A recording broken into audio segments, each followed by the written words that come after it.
جی دا پنچ کے ناظرین السلام علیکم۔ آپ سب کو پتہ ہے کہ پچھلے تقریباً 2 ہفتے سے ایران میں سخت قسم کے مظاہرے چل رہے ہیں اور پچھلے 24 گھنٹے میں حکومت نے سخت کریک ڈاؤن بھی کیا ہوا ہے۔ ان تمام معاملات پر گفتگو کرنے کے لیے آج ہم نے دعوت دی ہے سینئر صحافی نادر بلوچ صاحب کو۔ نادر بلوچ کی بڑی گہری نظر ہے مڈل ایسٹ پہ اور خاص کر ایران، لبنان، اسرائیل اور فلسطین وغیرہ پہ۔ تو آج ہم نے دعوت دی ہے کہ جاننے کی کوشش کریں گے کہ ایران میں چل کیا رہا ہے، وہاں پہ جو احتجاج ہو رہے ہیں وہ کتنے جینون ہیں، فوراً کوئی انوالومنٹ ہے نہیں ہے۔ ان تمام معاملات پر گفتگو کرنے کے لیے ہم نے آج دعوت دی ہے نادر بلوچ صاحب کو۔ تو نادر صاحب بتائیے کہ ہو کیا رہا ہے ایران میں؟ پچھلے 2 ہفتے سے احتجاج چل رہے ہیں لیکن وہ رکنے کا نام نہیں لے رہے ہیں، بلکہ وہ ان میں تیزی آ رہی ہے۔ بہت شکریہ۔ جیسا کہ ہمارے ناظرین جانتے ہیں کہ 28 دسمبر سے یہ احتجاج کا سلسلہ سٹارٹ ہوا تھا۔ بیسیکلی اس کا آغاز مشہد اور کچھ اور علاقوں سے ہوا تھا، جس کا مقصد جینون تھا۔ ایران کی جو کرنسی تھی وہ بہت لو ہو گئی اور پچھلے 47 سال سے جو سینکشنز ہے امریکہ نے امپوز کی ہوئی ہے کہ آپ کا تیل ہے لیکن آپ بیچ نہیں سکتے، آپ کا سامان ہے لیکن آپ باہر نہیں بیچ سکتے، برآمدات مکمل بند ہیں۔ بینک کی جو ان کا جو مرکزی بینک ہے وہ بھی ان کی کالعدم ان کی جو فہرست ہے اس میں شامل ہے، امریکی پابندیوں کا جو شکار ہے۔ اس سب کے بعد ظاہر ہے کہ ایک عام بندہ، ایک عام شخص، ایک عام تاجر بڑا بری طرح سے متاثر ہے، اور وہ ان کے جنرل کنسرن تھے، وہ لے کے سامنے آئے کہ حکومت اس پر اقدامات کرے، اور وہ پرامن تھے شروع میں۔ اچانک اس کے اوپر جو ہے اس پہ تشدد کا عنصر جو ہے وہ شامل ہوتا ہے، اور کچھ لوگ جو ہیں وہ باقاعدہ گنز کے ساتھ اسٹریٹس میں انوالو ہوتے ہیں، اور پھر یہ ہوتا ہے کہ جو وہ سیکیورٹی فورسز جو ان کی حفاظت پہ معمور تھے ان کے افراد چن چن کے مارنا شروع کر دیے، پولیس پہ پیٹرول بند پھینکنا شروع کر دیے۔ آپ نے پچھلے ہفتے دیکھا ہوگا کہ ایران کے جو رہبر اعلیٰ ہیں آیت اللہ خامنئی صاحب، انہوں نے اور صدر مسعود پزشکیان نے ان احتجاج کو، ان کے کنسرن کو جینون قرار دیا۔ کہیں پر بھی یعنی کہ فرسٹ ٹائم ہم نے دیکھا جی بیان آیا تھا دونوں کہ انہوں نے اس کو سپورٹ کیا کہ جو بات کر رہے ہیں آپ کی ٹھیک بات کر رہے ہیں، اور یہ جو کنسرن ہے یہ جینون ہے۔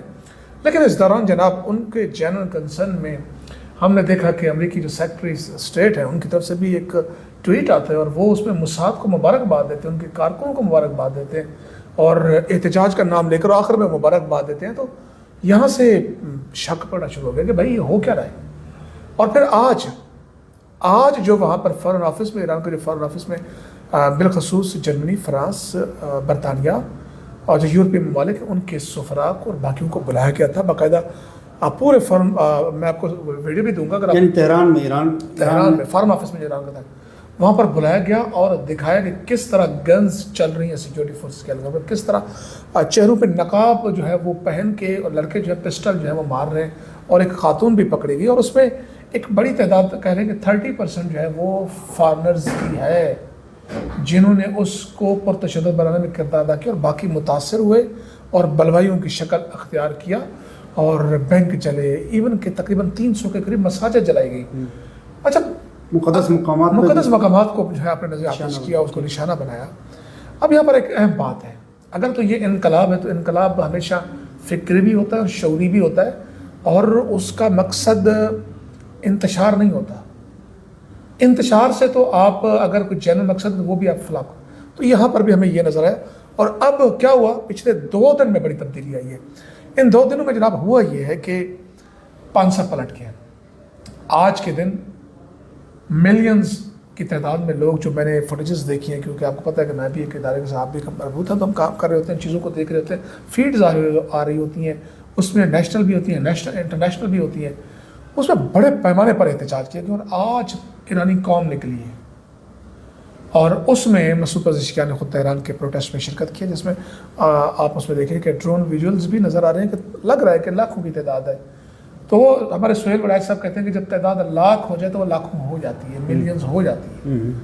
تو بہرحال آج اس میں دیکھا کہ لوگ جو ہے پلے کارڈز بھی لے کے آج رجیم کے حق میں مظاہرے ہوئے ہیں، اس میں آیت اللہ خامنئی کی تصاویر بھی تھیں، اور قم جو تاریخی شہر ہے وہاں پر بھی ہم نے دیکھا، مشہد میں بھی دیکھا، اس کے علاوہ کرمانشاہ ہے، اس کے علاوہ آذربائیجان ہے، اور سرحدی علاقے ہیں۔ اور ایون کہ جو موسٹ انٹرسٹنگ بات ہے، جب بھی احتجاج ہوتے ہیں وہ اینٹی اسٹیٹ کہیں یا اس کو نام دے اینٹی رجیم دے، زاہدان واحد ہوتا ہے جو صوبہ بلوچستان ہے، وہاں پر بڑے پیمانے پر پرتشدد ہوتے ہیں، لیکن اس بار وہاں پہ سکون ہی سکون راوی لکھ رہا ہے، اور آج پہلا مظاہرہ ہوا ہے اور وہ حکومت کے حق میں ہوا ہے، اور اس میں بھی ایک بڑی تعداد.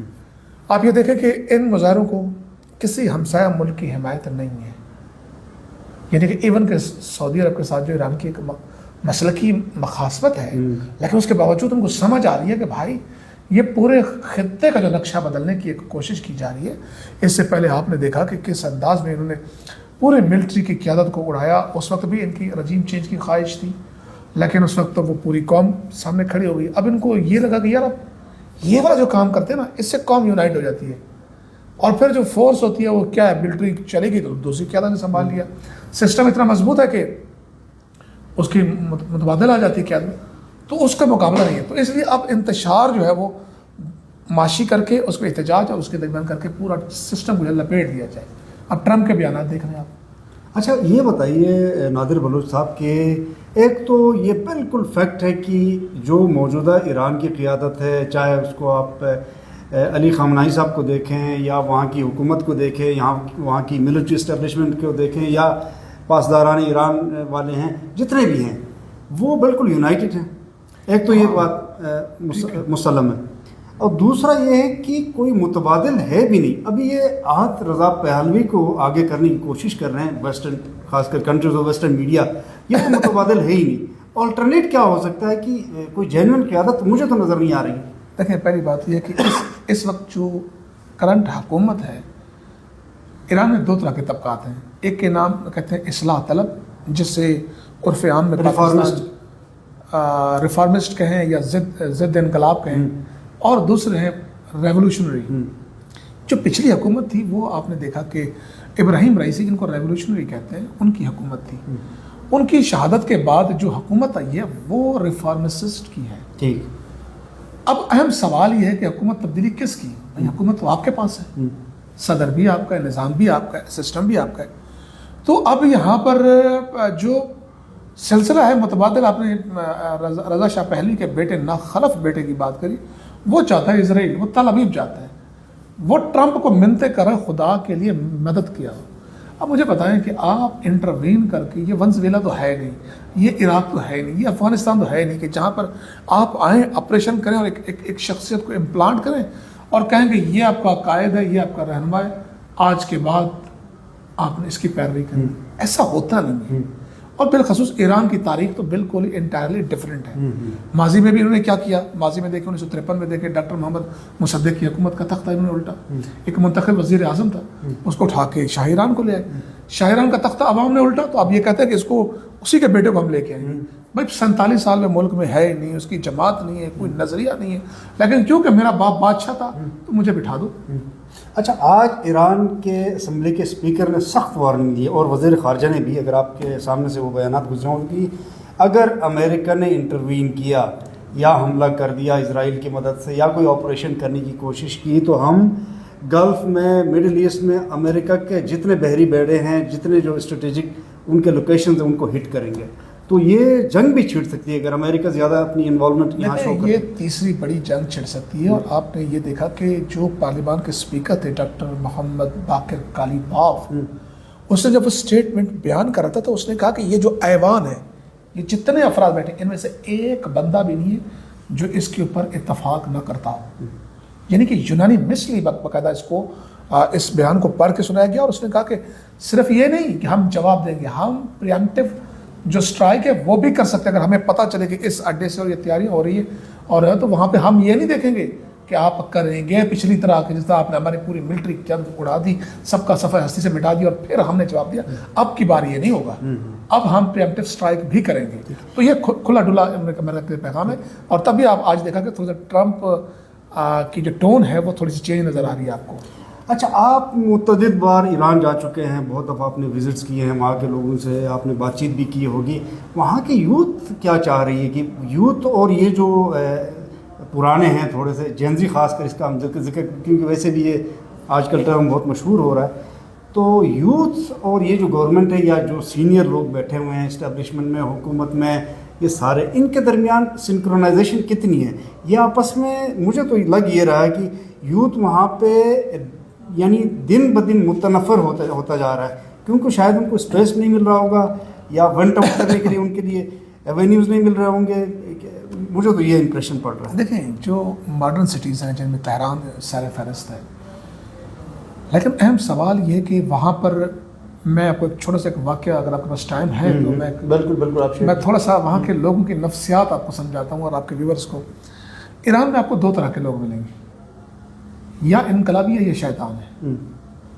تیسری وہاں پہ نا جیسے کہتے ہیں منافق، وہاں پہ آپ کو کم ہی ملے گا. مخالف ہے تو رج کے مخالف ہے، حامی ہے تو بالکل حامی ہے. مجھے یاد پڑتا ہے کہ آج سے 3 سال پہلے میں اور ایک ہمارے ایک مشترکہ دوست ہیں قلبی علی، اور ایک اور آج کل ایک نیو یارک میں ہوتے ہیں سید فیصل علی، اگر آپ نام جانتے ہیں.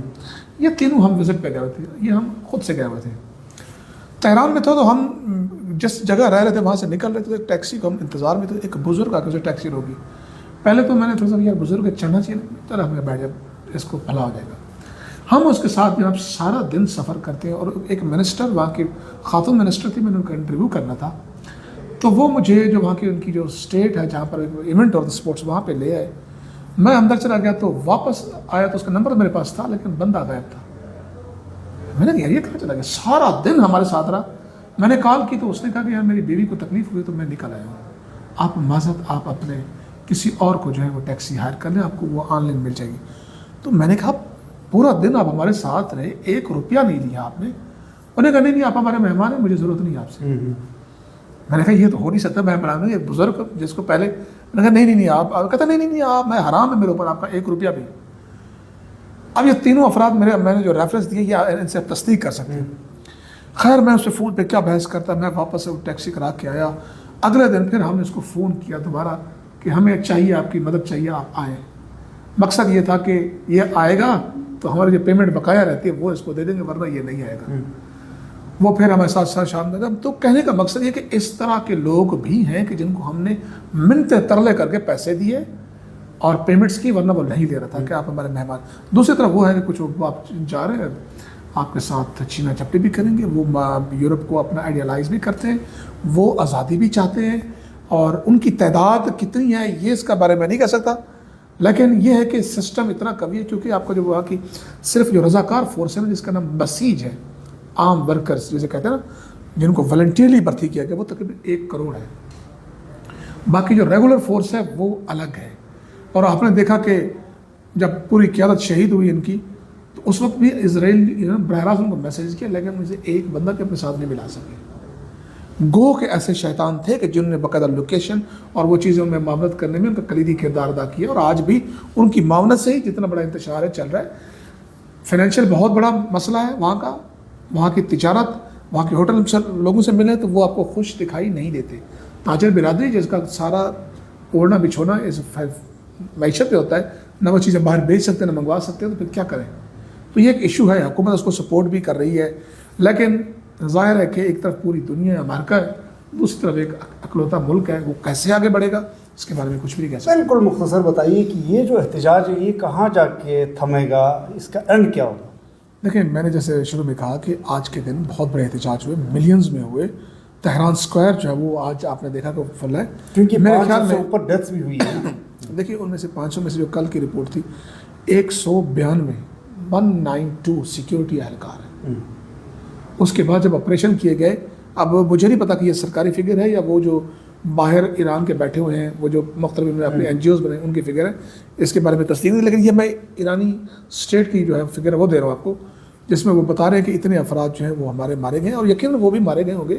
جب پھر آپریشن ہوتا ہے تو پھر وہ ہمارے یہاں 9 مئی ہو یا پھر کہیں پہ کوئی اور ہو تو پھر وہ تو یہ جا کے کہاں تھمے گا، اس کا اینڈ کیا؟ یہ میرے خیال مجھے لگتا ہے کہ کنٹرول ہو گیا ہے. کنٹرول ہو گیا، آج سے کنٹرول ہو گیا. آج کے جو یہ آپ نے پورے ریاست کی حمایت میں دیکھیں، یہ اس کی نشاندہی کہ آپریشن کلین کرنے کے بعد انہوں نے حمایت میں یہ پروٹیسٹ کا انعقاد کیا گیا ہے.